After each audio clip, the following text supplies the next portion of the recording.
Good afternoon. My name is Corporal Smith, and this afternoon I will be your Sergeant's Time trainer. Today we'll be going over practicing noise, light, and litter discipline. Now we are in an indoor environment today, so our risk factor is going to be a low due to outside weather conditions. It is a little chilly. I didn't want anybody to be uncomfortable while this class, so I wanted you guys to be in an indoor environment so you guys can focus. Also, there's not really a lot of hazards around. Just watch your tripping hazards, watch your step where you're going, and so we don't have anything like that. Another consideration taken is we have our water sources. We are in our full PPE. You have the water source, so if you do get thirsty, stay hydrated, drink water. So I'll start off today's class by giving us our task, conditions, and standards. So our task, conditions, and standards are as follows. And before I jump into that, I'm just going to let you know that everything today is referenced to FM 7-8, also STP 21-1, SMCT, Soldier's Manual of Common Task and Warrior Skills, Level 1. And also, there's another reference out there, TC 3-21.75. If anybody needs me to repeat those references, just let me know at any point in this class, and I'll be happy to do so. So we'll jump right into it. Our task is practicing noise, light, and litter discipline. Our task number is 071 Charlie Oscar Mike 0815, and this can also be a reference to ATP 3-37.34. So our task, we know what we got to do. Let's jump into conditions. You are a member of a mounted or dismounted element conducting a tactical mission and have been directed to comply with noise, light, and litter discipline.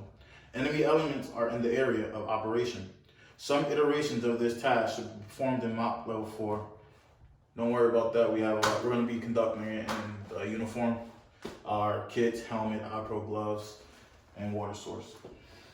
Our standards: prevent enemy from locating your element by exercising noise, light, and litter discipline at all times. So, as I stated before, just knock it out again. Our risk factor is low, so just be mindful of your surroundings. That's all I ask. We're in an indoor environment, so it shouldn't be nothing crazy going on. So, I'll start off this class by giving you guys your performance steps. So, we're going to avoid all unnecessary vehicular and foot movement. Also, we're going to secure with tape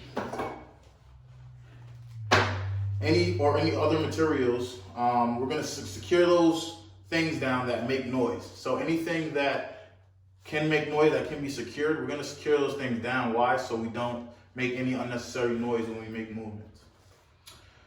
Also, avoid unnecessary talk. If you don't have to say anything, just keep your mouth shut. If you want to direct somebody, use hand and arm signals, get their attention. Use the radio only when necessary. We know radios are loud, so if you do have a radio, keep it down unless there's a transmission for you or you need to send a transmission. But don't use it if you don't need to, because it doesn't add to the noise.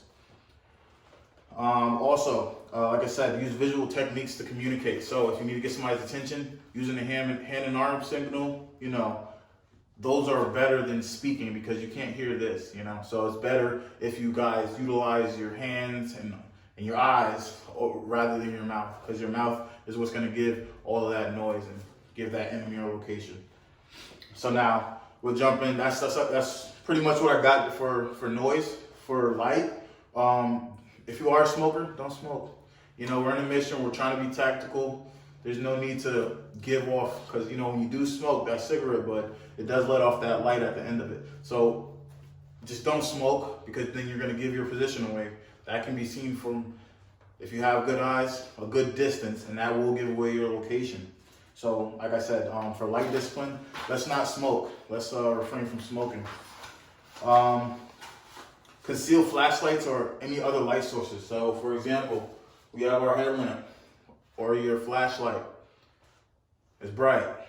It does give off a movement position. So what we're gonna do is we're gonna cover those things up that for anything that would reflect light, such as metal surfaces, vehicles, any glass. When that light hits that glass from the sunlight in the daytime, it does give off that reflection, and that can give your position away.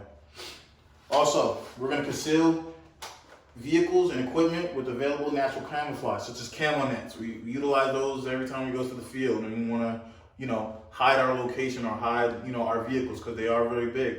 When you have some piece of equipment that can match that big, vehicle or whatever you have under there, you want that to stay concealed. So that's what we're going to do. We're going to cover up anything that we have or blacken it out. We're also going to conceal, our gear, our equipment. It is camouflage, but if you need be, throw something over your gear so your gear is not just out there and can be noticed from, miles away. Now, for litter discipline, we're going to talk about establishing a litter collection point. All empty food containers, empty ammo cans or boxes, or old camouflage, we're going to put this all in a collection point in our position that we get from higher up. Higher up will make those decisions where that litter point is going to be, because we never want to leave trash. We leave trash behind, the enemy knows where we were there. Now they know how to track us, because now they know what we use. Now they know what equipment we have, what kind of food.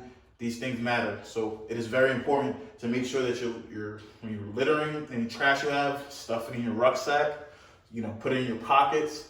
If it's not going to make noise, if it's going to make noise, because we just talked about that, make sure you get all that trash to that collection point so that there's no trace of you ever being there, because we don't want our enemies to know where we are, because that's how they track us down. And like I said, all litter that you have, whether it's MRE trash, dunnage from after, loading up mags, anything that you have on your person that you've utilized in that position, make sure that thing is brought to the litter collection point so that we don't got to worry about them finding out what we eat and what we do.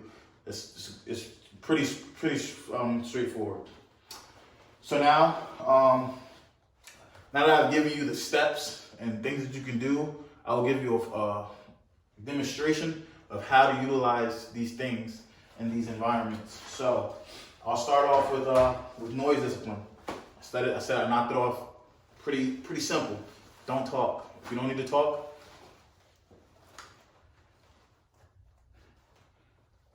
hand and arm signals are the best way to communicate, to mitigate that noise and lower that speech. Dog tags. Many times when we're running or we have them in our pockets, they jiggle. I'm gonna take my gloves off for a minute so I can get my hand around the tape. What you're gonna do, like I stated, you just go ahead, grab some tape, electrical tape, but I use any type of tape.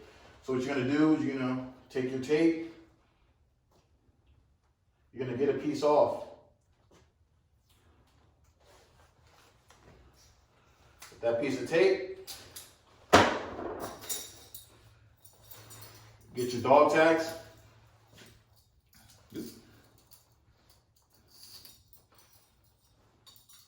put them together. You're going to tape them up like so.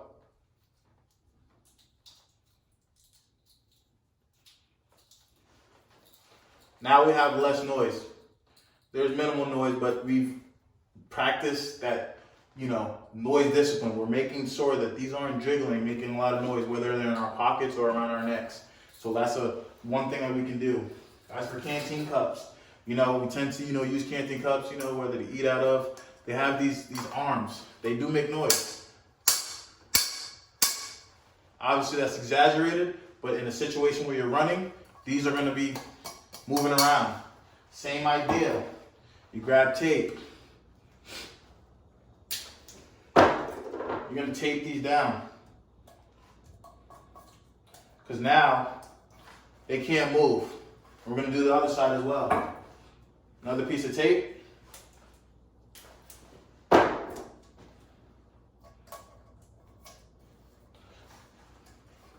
Now there's no movement, there's no noise. That's what we don't want. We don't want noise. Now, I'll go into light discipline. Now, a lot of our light sources that we use, we want this. We don't want that. We want this. We want red lens, because at night it's it's harder to see a red lens than a bright lens, as you just saw.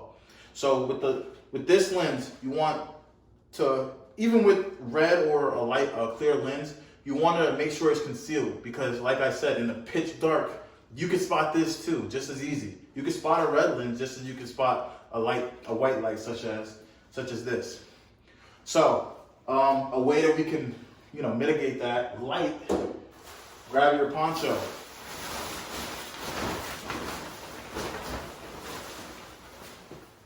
What you do with this, which I've learned, is very easy. I am an 11 Bravo, and being tactical is very important, because that giving away your position is not something that you want to do with the enemy. So in a situation where you need to utilize your light, you're gonna just go under your poncho, and you're gonna utilize your light. This blocks off. It doesn't help 100%. Still maybe some sort of, light, but do what you're gonna do under your poncho. Turn your light off. Good to go. Instead of this is a lot better than this. And in those situations where you don't have a red lens and you have a white lens, it still does the trick. It doesn't do it perfectly. Obviously, life's not perfect, but it does conceal that light. It does mitigate that light from being seen from further distances. And like I said, turn your light off.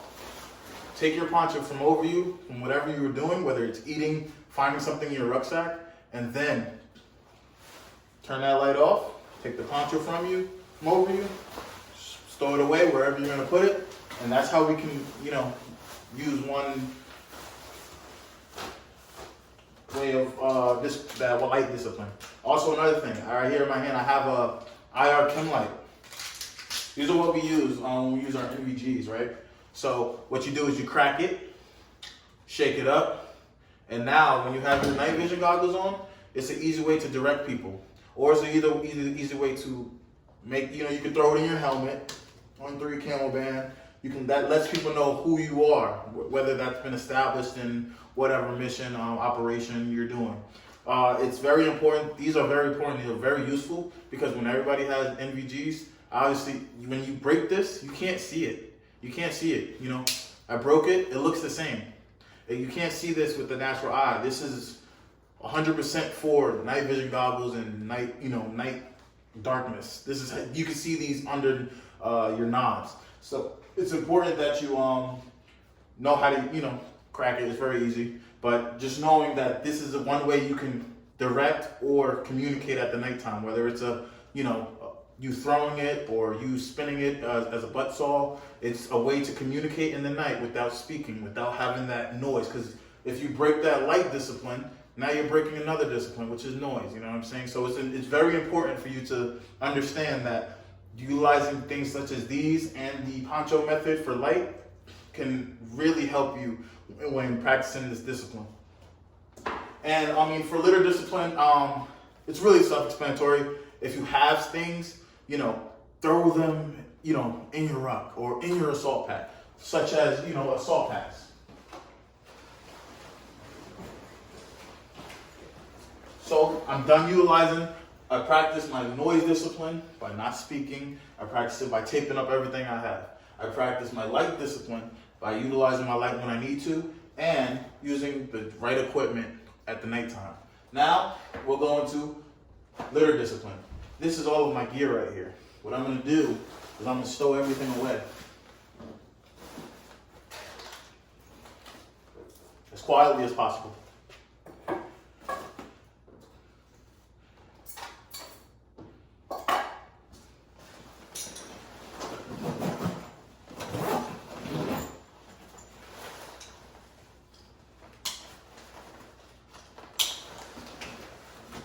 The enemy would not know I was here. I got all of my equipment that I had and I stowed it away, and I'm bringing it with me to the next place that we're moving. We're moving somewhere else. Everything that I came here with is going to leave with me. Throw my glove back on. Stay in uniform. Are there any questions? Anybody have any questions about maintaining any of the disciplines or any ways they? Oh, okay. Move forward. All right. Now that you've seen a full speed demonstration and a step-by-step explanation. You'll be given 10 minutes to practice the skill until you feel comfortable to be evaluated on it. 10 minutes have elapsed. Now that you have that better understanding and you have been given 10 minutes to practice this task, you will be given 5 minutes to be evaluated on this task. I'll be using a DA form 5164-R, Romeo, to evaluate with the performance steps as you perform the task. While being evaluated, I will observe you and annotate your performance. 5 minutes have elapsed. Now, I will report how you did. If you met all 3 requirements, you will be receiving a full train, and I will let you know. I'll report it to the SGO with the results, and at this time, the individual has been trained on the task, practicing noise and light discipline and litter discipline under task number 071-Charlie Oscar Mike-0815. So, upon this task, you guys receive a full train. I'll let the SGO know, listen, you guys are good to go. You are fully trained in this. You've met all 3 performance task measures. So at that point, you'll receive a full train, and I will fill that out on that DA form 5164-Romeo. Now, at this time, any soldier that haven't received the go, who still are untrained and not are understanding the concept, what I'm going to do, we will retrain, and you will be evaluated at a later date. So at this time, I'm going to allow 5 minutes for everybody to gather up all the equipment, and then we will move on to the next step. 5 minutes have elapsed. At this time, we will conduct our AAR. So our AAR is going to consist of 5 points. It's going to consist of what was supposed to happen, what actually happened, sustains, improves, and recommendations. So what was supposed to happen? Our task: practice noise, light, and litter discipline. Task number 071, Charlie Oscar Mike 0815, which can be referenced to ATP 3-37.34. Our conditions: you are a member of a mounted or dismounted element conducting a tactical mission and have been directed to comply with noise, light, and litter discipline. Enemy elements in your area of operation. Some iterations of this should be done and performed in Mod 4. Standards: prevent enemy from locating your element by exercising noise, light, and litter discipline at all times. So, what actually happened, I gave you guys the task position standards. I broke it down step by step and gave you different examples of what maintaining those disciplines were. Then I went forward and I showed you step by step some ways that I would perform that light discipline, noise discipline, and litter discipline. And then after that, I gave you guys some time to practice it on your own. You then were evaluated, and then we did clean up our area for this class, for all the equipment that we used. At this time, any sustains, no, any improves, and any recommendations. If there are no sustains, improve, or recommendations at this time, again, I'm going to review back to that risk assessment. We were in an indoor environment, and that risk assessment was at a low, so we're not worried about everything. Everybody's good. Everybody's hydrated because we have our water. Nobody got hurt. So just reviewing that again. And now it's time for the final inspection for this class. Does everybody, make sure everybody has their helmet, their eye pro, gloves, their kits, and a water source. Everybody has that. This does conclude my conducting individual training on the topic practicing noise, light, and litter discipline. Thank you.